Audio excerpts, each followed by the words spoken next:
joined right now by our Senior Counsel for Global Affairs, former Secretary of State Mike Pompeo. Secretary Pompeo, I want to jump right into it because I want to get into a couple of topics. First, here domestically, and then what's going on with NATO and Ukraine, Russia. First off, though, we know Title 42 was put in place by the administration you served in to, again, during the pandemic, that allowed the immediate expulsion of illegal migrants back to Mexico. It expires next month. And there is talk that the Biden administration might allow it to expire during the beginning of the high season, because of the warmer weather, of illegal immigration, which we have seen, again, record numbers at month to month to month, quarter to quarter to quarter. This idea that they would let this go. I mean, with an end to this program, can you end this program at all right now without having a massive additional crisis at our border? Well, Jordan, I know you and Jay and the ACLG have been at the center of making sure American sovereignty was protected everywhere and always. If they allow Title 42 to expire, this would be just another chink in that armor, another step along the way towards radically open borders. It's part of what the Biden administration campaigned on. It's part of what the progressive left is demanding from him.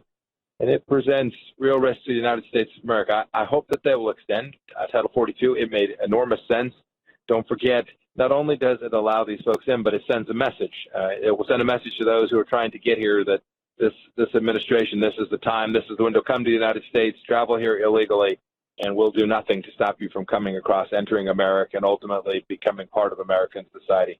It's really risky with the fentanyl stuff. It's all dangerous. You know, the fentanyl issue, of course, is a epidemic of unbelievable proportions, and I don't know if people understand that the porousness of our southern borders has allowed this fentanyl to get into the United States and is causing literally millions of deaths around our country. It's a serious problem.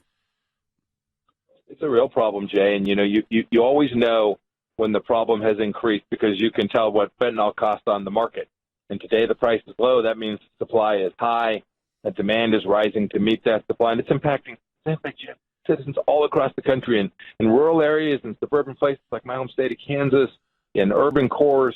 This is a chemical and a substance that comes largely from China, shipped to Mexico, and then because we're not doing a darn thing to enforce controlling what's coming in and out of our southern border, moving into the United States along I-35, and then spreading throughout our country, wreaking devastation on many communities. It's a lot of families have been touched with this. I mean, I'm furious when I think about the way in which this administration has gone about this. Let me ask one last question on that.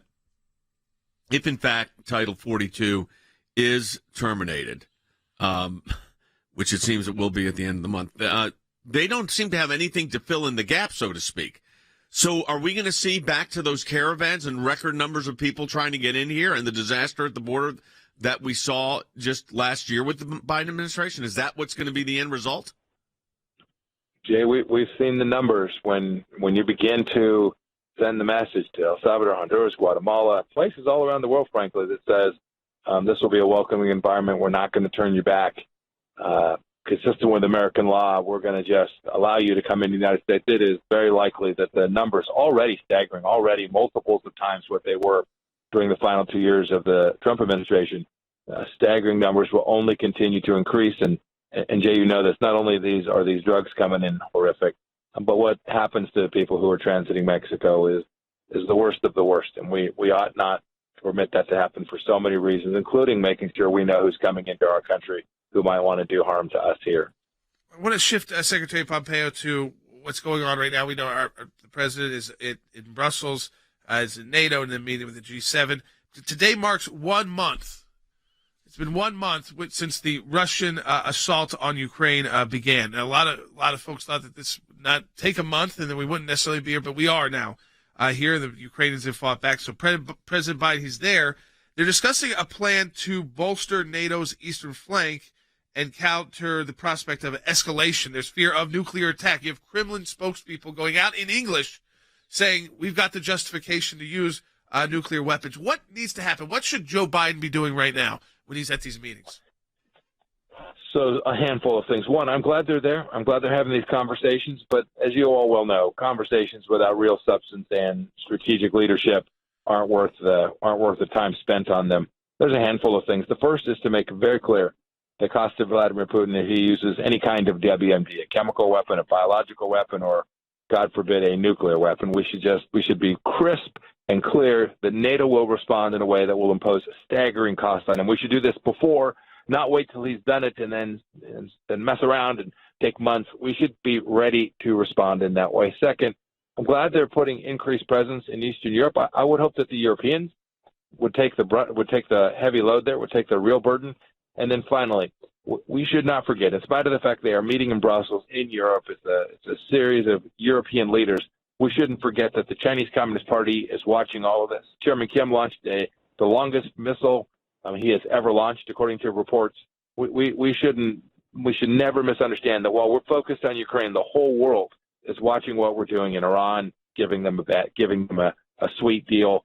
Watching Chairman Kim fire a missile with nothing but a statement from the State Department coming out. This has a real risk of cascading, and the European leaders and the American leaders there on the ground in Brussels should be talking about how it is we're going to restore the order and deterrence that we had for the previous 4 years. You know, the Biden administration is considering removing the Iranian Revolutionary Guard. This, to me, is another unbelievable, from the U.S. terror watch list. The status of the Revolutionary Guard is supposedly one of the last sticking points of the revival of the 2015 nuclear deal with Iran. Iran's the largest state exporter of terrorism in the world. Russia's been negotiating as the middleman here in this whole thing. If they were to do this, if they were to make this move, Mr. Secretary, what are the consequences? Jay and Jordan, you know the Revolutionary Guards force well, right? You know their history. You know they've killed so many Americans. You know they've been assassinated across the world, including in the Middle East, to their fellow Muslim brothers. We know that they've launched assassination campaigns in Europe. To allow them off the hook for that terror, to deny the factual reality that their sole focus is exporting terror from Iran to gain leverage for the Ayatollah and the Iranian leadership. To now say we're going to lift that designation, we're going to take our moral authority away and the sanctions away, I have to say it is so confounding. It will provide money so that the Ayatollah can continue to increase the amount of money available for this terror. It'll provide resources to the Revolutionary Guards. This will only increase the scope and scale of terror emanating from Iran, and it is dangerous not only for the Gulf states, but for Israel and the United States as well. Seems, Secretary Pompeo, final question for today, and we covered a lot of topics, but it seems like this is just another carrot that the Biden administration feels like they've got to give to Iran to get back into the JCPOA or the nuclear deal for the final 3 years of that deal. Jordan, it's odd. There's nothing left in the deal. The timeline has shrunk, which will give them a clear pathway to a nuclear weapon. There's no constraints on their missile systems or their space program. There's no limitations on their capacity to commit terror around the region. Indeed, we're going to lift the sanctions on their primary tool for terror exportation. It's incomprehensible that this piece of paper would be signed by the United States of America and think for a moment it was going to protect families all across this country. All right, Secretary Pompeo, as always, we appreciate your insight into all of this. There's a lot going on in the world, a lot happening in our country, and we appreciate and I just want to let everybody know again, Secretary Pompeo is not just a guest of the broadcast, but he serves as Senior Counsel for Global Affairs at the ACLJ. He writes pieces up at aclj.org as well, works with us behind the scenes. On this show, you get to see what we're doing in front of the cameras and on the radio, but we do a lot more than this hour of the broadcast, so appreciate always his support. That we're able to do it because of our financial supporters. Yeah, man. So we thank the Secretary for being with us, but we also thank the Secretary for being part of our team.